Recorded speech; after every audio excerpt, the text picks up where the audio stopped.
ఒక తోటలో అందమైన ఒక చిన్న కూరగాయల గ్రామం ఉంది. అక్కడ రోజీ అనే ఒక బీట్రూట్ ఉంది. అది ఎప్పుడు కూడా చాలా ఉత్సాహంగా గంతులు వేస్తూ ఉంటుంది. అక్కడే శామీ అనే ఒక గుమ్మడికాయ ఉంది. అది చాలా తెలివిగా ఆలోచిస్తుంది. అంతేకాదు దయగలది కూడా. అక్కడే పిప్ అనే ఒక మిరపకాయ ఉంది. అది చాలా తుంటరిది. అది చేసే పనులు అందరికీ నవ్వు తెప్పిస్తూ ఉంటాయి. ఇలా ఉండగా ఒక రోజు మధ్యాహ్నం, hi Sammy, how are you? I'm fine Rosie, నువ్వెలా ఉన్నావు? నేను బాగానే ఉన్నాను. కానీ సామీ, మనం నిధివేట చేద్దామా? ఈ తోట చుట్టూ నేను మెరిసే రంగురాళ్లను కూడా దాచాను. నిధివేట? అది చాలా సరదాగా అనిపిస్తుంది రోజీ. అయితే మనం ఎక్కడ ప్రారంభించాలి? నేను నీకోసం క్లూస్ తో ఒక మ్యాప్ సిద్ధం చేశాను. చదువుతాను, విను. సామీ, ఇది మొదటి క్లూ. సూర్యకిరణాలు నృత్యం చేసే చోట తేనెటీగలు తక్కువగా మ్రోగుతాయి. అక్కడ ఒక మెరిసే గులకరాయి దాక్కుని ఉంది. అంతేకాదు పొడవైన పువ్వులు కూడా పెరుగుతాయి. నిధివేట, నిధివేట, ఇటువంటి ఆటలంటే నాకు చాలా ఇష్టం. సామీ, రోజీ, నేను కూడా మీతో వస్తాను. సరే పీప్, వద్దు గాని. మేం వద్దంటే మాత్రం నువ్వు మానేస్తావా? కానీ నీ తుంటరి పనులు చేయకక్కడ. సరే సరే, మీరిద్దరూ గొడవ పడకండి. ఇక ప్రారంభిద్దాం. పొడవైన పువ్వులు అంటే ప్రొద్దుతిరుగుడు పువ్వులు కావాలి అంటూ వారు ముందుకు సాగారు. రోజీ కూడా వారి వెంటే నడిచింది. రోజీ, పీప్, మనం పొద్దుతిరుగుడు తోట దగ్గరకు వచ్చాము.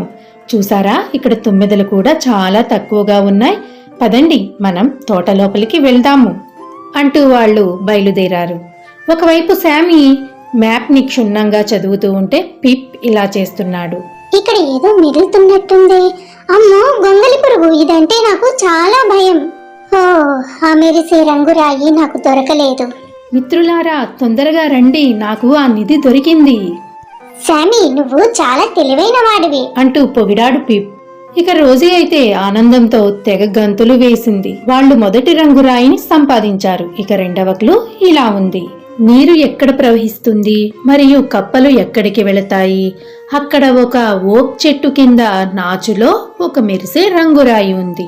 ఈ క్లూ వాళ్ళని ఒక చిన్న చెరువు వద్దకు తీసుకువెళ్ళింది. వాళ్ళు ఆ ఓక్ చెట్టు మొదలులో ఒక రంగురాయిని చూశారు. అక్కడికి వెళ్లాలంటే వాళ్ళు ఆ చెరువును దాటాలి. నువ్వు జాగ్రత్త, లేకపోతే ఆ చెరువులో పడతావు. అలాగే శామీ. పడ్డాను పడ్డాను పడ్డాను పడ్డాను. థ్యాంక్ యూ సామీ. వాళ్ళు ఆ చెరువును దాటారు. ఓక్ చెట్టు మొదలులో ఉన్న ఆ రాయిని కూడా సంపాదించారు. మనం సాధించాం పీప్. వాళ్ళు రెండవ క్లూను కూడా ఛేదించారు. అంతేకాదు ఈ ప్రయాణంలో వాళ్ళు ఒకరిని ఒకరు తెలుసుకున్నారు. రోజీ వేగంగా మరియు బలంగా ఉండేది. ఇక శామ్ ఎల్లప్పుడూ ఆలోచనాత్మకంగా ఇంకా ఓపికగా ఉండేవాడు. ఇక పిప్ ఎల్లప్పుడూ ఉల్లాసంగా అందరినీ నవ్విస్తూ ఉండేవాడు.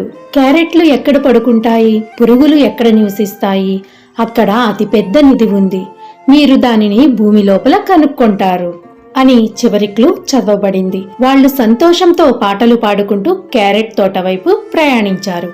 అక్కడ వాళ్ళకి ఒక మాట్లాడే క్యారెట్ కనిపించింది. హాయ్, నా పేరు కార్నియల్. మీరు నిధి కోసం చూస్తున్నారా? అవును మిస్టర్ కార్నియల్. అయితే అది ఎక్కడ ఉందో నేను చూపిస్తాను, పదండి అంటూ కార్నియల్ వాళ్ళని ఒక తవ్విన రంధ్రం వైపు తీసుకువెళ్లి చూడమన్నాడు. ఆ రంధ్రం లోపల ఆశ్చర్యంగా ఒక మెరిసే ఇంద్రధనుస్సు రంగు గులకరాయి ఉన్నది. అది చాలా అద్భుతంగా ఉంది. వాళ్ళు ఆ రాయిని తమ చేతుల్లోకి తీసుకున్నారు. వాళ్ళు చాలా సంతోషంగా ఉన్నారు.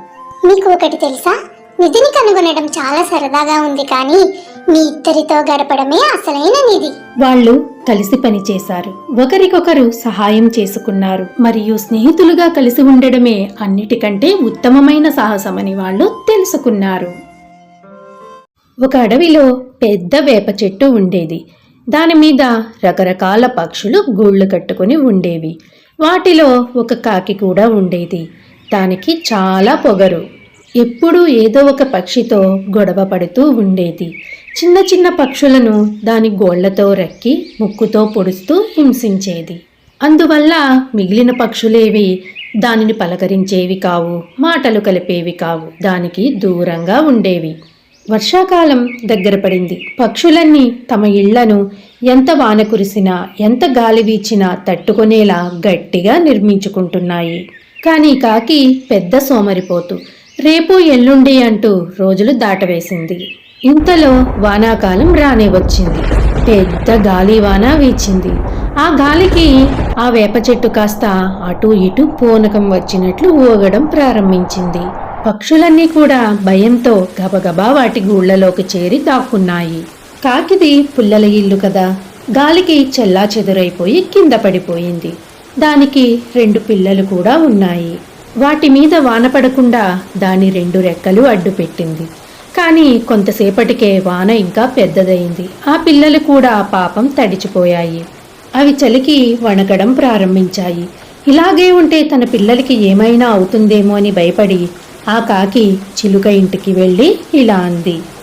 చిలుక చిలుక, కొంచెం నీ ఇంట్లోకి మమ్మల్ని రానివ్వవా? ఈ గాలి వానకి నా పిల్లలు నేను చనిపోయేలా ఉన్నాం అని వేడుకుంది. మాకే ఇల్లు సరిపోవడం లేదు, ఇక నీకు చోటెక్కడా? పోయి వేరే వాళ్ళని అడుగు. ఆ కాకి ప్రక్కనే ఉన్న పావురం ఇంటికి పోయి ఇలా అంది. పావురమా, ఈ ఒక్కరోజు నీ ఇంట్లో కొంచెం చోటివ్వవా? నా పిల్లలు ఏమైపోతారో అని భయంగా ఉంది అంది ఏడుపు గొంతుతో. దానికి ఆ పావురం ఇలా అంది. పో, అందరితో అనవసరంగా గొడవపడే నీలాంటి వాళ్లతో ఒక్కరోజు కాదు కదా, ఒక్క నిమిషం కలిసి ఉన్నా కూడా తప్పే. ఏ గూటికి వెళ్ళినా ఆ కాకికి ఇటువంటి సమాధానాలే ఎదురయ్యాయి. ఏ ఒక్క పక్షి కూడా పాపం దానికి ఆశ్రయం ఇవ్వలేదు. పాపం ఏం చెయ్యాలో తెలియక కంటనీరు పెట్టుకుంది ఆ కాకి. ఇంతలో ఒక గూటిలో నుండి చిన్న పక్షి బయటకు వచ్చింది. అయ్యో పాపం, కాకి తన పిల్లలతో ఆశ్రయం లేక ఇబ్బంది పడుతున్నట్టుంది. పాపం మొత్తం తడిచిపోయారు. నేను వెళ్ళి మా ఇంటికి తీసుకువస్తాను అంటూ కాకి దగ్గరకు వెళ్ళింది. ఆ పిట్టను చూడగానే కాకి సిగ్గుతో తల వంచుకుంది. ఎందుకంటే అనేక సమయాల్లో ఆ పిట్టతో గొడవ పడింది. చిన్నది కదా, ఏమీ చేయలేదులే అని ఒక్కోసారి తన ఇంట్లో దొంగతనాలు కూడా చేసింది. కాకి, అలా ఎక్కువసేపు వానలో ఉంటే పిల్లలకు ఏమైనా అవుతుంది. తొందరగా రా, ఈ రోజుకి మా ఇంట్లో పడుకుందువు గాని అంది ఆ పిట్ట. అది విన్న కాకి సిగ్గుతో ఇంకా ముడుచుకుపోయింది. దానికి పిట్ట పకపకా నవ్వుతూ ఇలా అంది. ఆపదలో ఉన్నప్పుడు ఎదుటివాడు పగవాడా మనవాడా అని ఆలోచించకుండా సహాయం చేయాలి ముందు అని పెద్దలు అంటారు. నన్ను క్షమించు, నిన్ను ఎన్నో బాధలు పెట్టాను. చిన్నదానివైనా నీకు చాలా పెద్ద మనసు ఉంది. నాకు నీ మీద ఎటువంటి కోపమూ లేదు. రా తొందరగా. సాటి పక్షికి సహాయం చేయలేని బ్రతుకు ఓ బ్రతుకేనా? కాకి వెంటనే ఆ పిల్లల్ని తీసుకుని ఇంటిలోకి వెళ్ళింది. ఇల్లు చిన్నదైనా గట్టిగా బలంగా ఉంది. పిట్ట తాను ఎక్కడి నుండో సేకరించి తెచ్చుకున్న గింజలను కాకికి దాని పిల్లలకు కడుపు నిండా పెట్టి వాటి ఆకలి తీర్చింది. సోదరి, నన్ను సొంత బంధువులా ఆదుకున్నావు. నీ మేలు నేను ఎప్పటికీ మర్చిపోలేను. అంత మాటలొద్దు. తప్పు చేయని వాళ్ళు ఎవరుంటారు చెప్పు? కానీ ఆ తప్పు తెలుసుకుని సరిదిద్దుకున్న వాళ్లే గొప్ప వాళ్ళవుతారు. 10 మందితో కలిసి ఉంటే వచ్చే ఆనందం ఒంటరిగా ఉంటే ఎప్పుడూ రాదు. అది తెలుసుకో ముందు. ఆ తరువాతి నుంచి కాకి చాలా మారిపోయింది. అందరితోనూ కలిసిమెలిసి ఉండేది. ఒక తోటలో ఒక గొల్లబామ ఉండేది. అది ఆడుతూ పాడుతూ చాలా సంతోషంగా ఉండేది. తనకు ఇష్టమైన పూల చాటున సేద తీరుతూ ఉండేది. దానికెప్పుడు దేని గురించి బెంగ ఉండేది కాదు.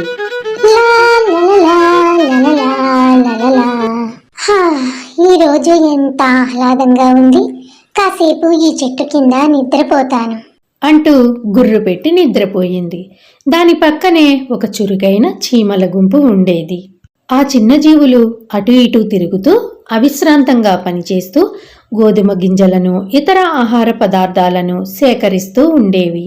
చలికాలం రాబోతుందని వాటికి తెలుసు. అందుకే అవి చాలా ఆహారాన్ని నిల్వ చేసుకోవాలనుకున్నాయి. గొల్లబామ తరచూ చీమలు కష్టపడటం చూసి వాటిని పిలిచి ఇలా అనేది. ఓ ప్రియమైన చీమలారా, ఇంత ఆహ్లాదకరమైన రోజు మీరందరూ ఎందుకంత కష్టపడుతున్నారు? రండి, నాతో కలిసి పాడండి. మనందరం ఈ రోజును ఆస్వాదిద్దాం. లేదు గొల్లబామ, మేము చలికాలం కోసం ఆహారాన్ని నిల్వ చేసుకోవాలి. మేమే కాదు, నువ్వు కూడా అలాగే చెయ్యాలి. అయినా నీకు ఎప్పుడూ విసుగు పుట్టదా? ఎప్పుడూ ఆడుతూ పాడుతూ ఉంటావు. నాకా విసుగా అస్సలు పుట్టదు. ఇలా ఆడుతూ పాడుతూ ఉంటే ఎంతో హాయిగా ఉంటుంది. అయినా మన చుట్టూ ఎంత ఆహారం ఉందో చూశారు కదా. ఇకనైనా ఈ పిచ్చి పని మాని, అదే ఆ గింజలు ఏరే పని మాని నాతో కలిసి ఆడండి, పాడండి. గొల్లబామ, మేము చేసే పని పిచ్చి పని కాదు. నువ్వు మాట్లాడుతున్న మాటలే పిచ్చి మాటలు అంటూ కోపంగా అక్కడి నుండి వెళ్ళిపోయింది. అయినా ఆ చీమలు బరువులు మోయడం ఆపలేదు. రోజూ కష్టపడుతూనే ఉన్నాయి. ఆ గొల్లబామ రోజు ఆ చీమలను అడ్డగిస్తూ ఇలా పాటలు పాడుతూ ఉండేది. మిత్రులారా, నాతో కలిసి ఆడండి, పాడండి, శీతాకాలం చాలా దూరంలో ఉంది. కొద్ది రోజులు గడిచాయి. వేసవికాలం నెమ్మదిగా శీతాకాలంగా మారింది. చెట్ల ఆకులు పసుపు రంగులోకి మారి పండి రాలిపోతున్నాయి. నెమ్మదిగా గాలి చల్లబడింది. కొద్ది కొద్దిగా మంచు కురవడం ప్రారంభించింది. అయినా ఆ చీమలు ఆహారాన్ని మోయడం మానలేదు. చివరికి చలికాలం రానే వచ్చింది. ఆ ప్రదేశం మొత్తం మంచు దుప్పటితో కప్పబడిపోయింది. చలిగాలులు కూడా బాగా ఎక్కువగా వీస్తున్నాయి. ఆ మంచులో ఆహారం మొత్తం కప్పబడిపోయింది. గొల్లబామకు చాలా ఆకలిగా ఉంది, చలిగా ఉంది. ఎంత వెతికినా దానికి ఎక్కడా ఆహారం దొరకలేదు. ఒకవైపు ఆకలి, మరొక వైపు చలిగాలులకు ఆ గొల్లబామ చాలా బలహీనంగా తయారైంది. ఇంతలో దానికి ఆ చీమల ఇల్లు గుర్తుకు వచ్చింది.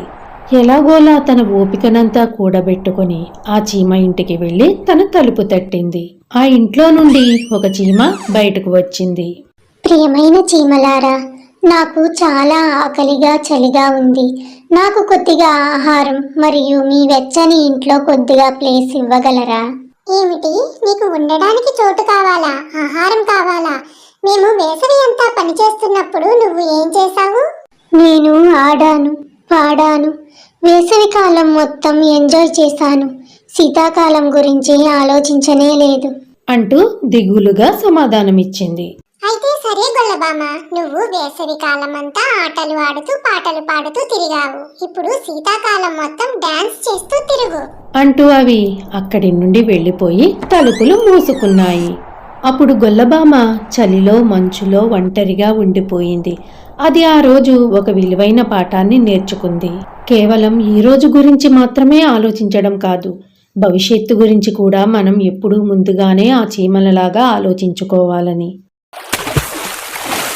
నువ్వు ఎక్కడికి వెళ్ళినా నేను వదలను కదా, ఎలా అయినా నిన్ను పట్టుకుంటా అంటూ ఎలాగైతేనే ఆ చేపను పట్టుకుంది ఆ బాతు.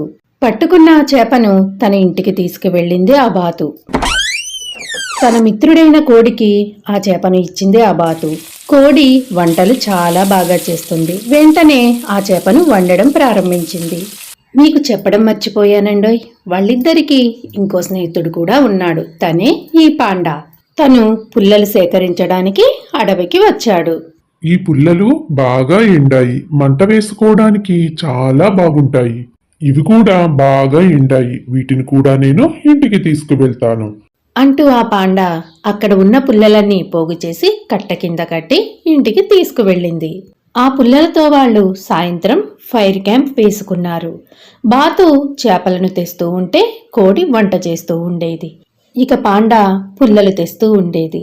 అలా ముగ్గురు ఎవరి పని వారు చేసుకుంటూ హాయిగా ఉండేవారు. ఇంతలో ఒకరోజు బాతు తన స్నేహితులైన కోడి పాండాలతో ఇలా అంది.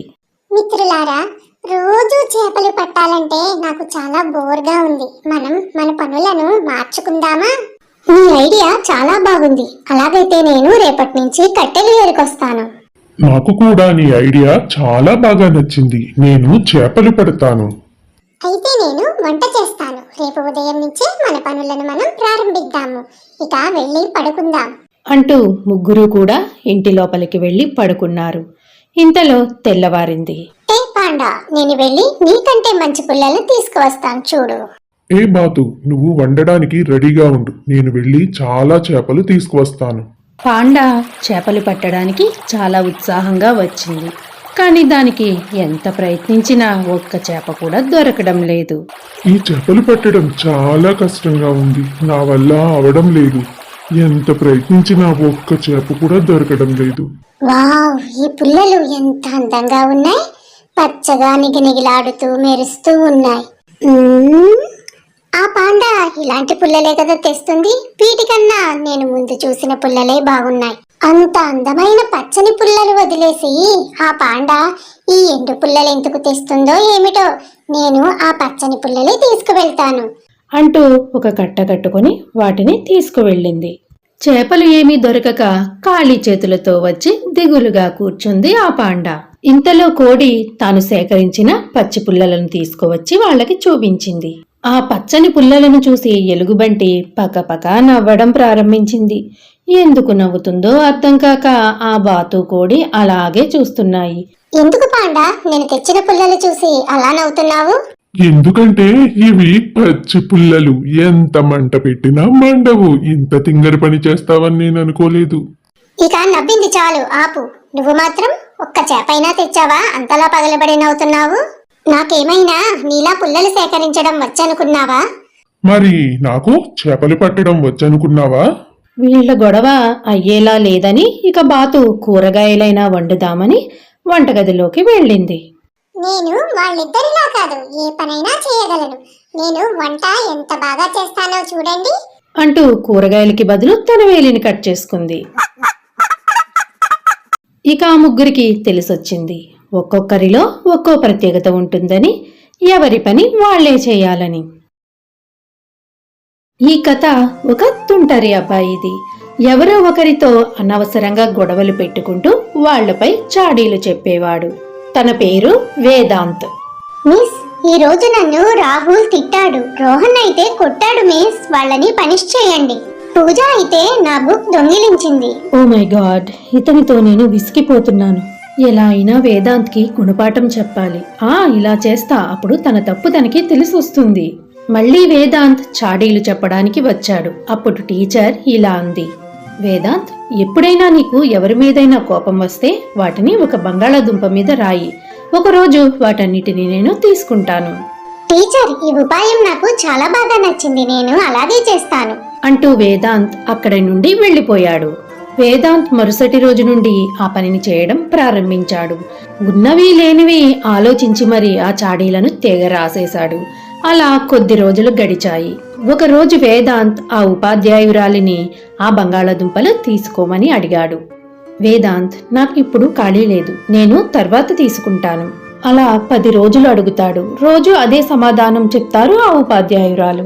రోజు రోజుకు పుస్తకాల సంచి నిండిపోతూ ఉంటుంది. కొద్ది రోజులకు ఆ బంగాళాదుంపలన్నీ కుళ్ళిపోయి వాసన కొడుతూ ఉంటాయి. అప్పుడు వేదాంత్ టీచర్ దగ్గరికి వెళ్లి ఇలా అంటాడు, మిస్, ఈ దుంపలన్నీ కుళ్ళిపోయి కంపు కొడుతున్నాయి. వాటి వాసన నేను భరించలేకపోతున్నాను. అప్పుడు ఉపాధ్యాయురాలు ఇలా అంది, వేదాంత్, ఇప్పుడు ఈ దుంపలన్నీ నీ ఆలోచనలు. ఈ దుంపల వల్ల ఈ సంచి ఎంత చెత్తగా తయారైందో నీ ఆలోచనల వల్ల కూడా నీ బుర్ర అంత చెత్తగా తయారవుతుంది. నువ్వు ఇకనైనా చాడీలు చెప్పడం, అతిగా ఆలోచించడం మానే. అప్పుడు వేదాంత్ తన తప్పు తెలుసుకుని ఎవరి మీద చాడీలు చెప్పకుండా అందరితో కలిసిమెలిసి ఉంటున్నాడు. హాయ్ ఫ్రెండ్స్, మా ఛానల్ ని సబ్స్క్రైబ్ చేయండి. మా వీడియోకి ఒక లైక్ ఇవ్వండి ప్లీజ్. ఒక చిన్న పల్లెటూరిలో రాధ అనే ఒక అమ్మాయి ఉండేది. తను చాలా చురుకైనది. తన స్నేహితులతో కలిసి ఆడుకోవడానికి ఎప్పుడూ ఇష్టపడుతూ ఉంటుంది. అంతేకాదు, తన పెరట్లో ఉన్న జామ చెట్టు అంటే తనకి చాలా ఇష్టం. ఎక్కువసేపు అక్కడే గడుపుతూ ఉంటుంది. ఒకరోజు రాధ జామ చెట్టు కింద కూర్చొని జామకాయలు తింటూ ఉంది. ఇంతలో అక్కడికి ఒక చిలుక వచ్చి తన చుట్టూ తిరుగుతూ తనను ఇంప్రెస్ చేయడానికి ప్రయత్నిస్తోంది.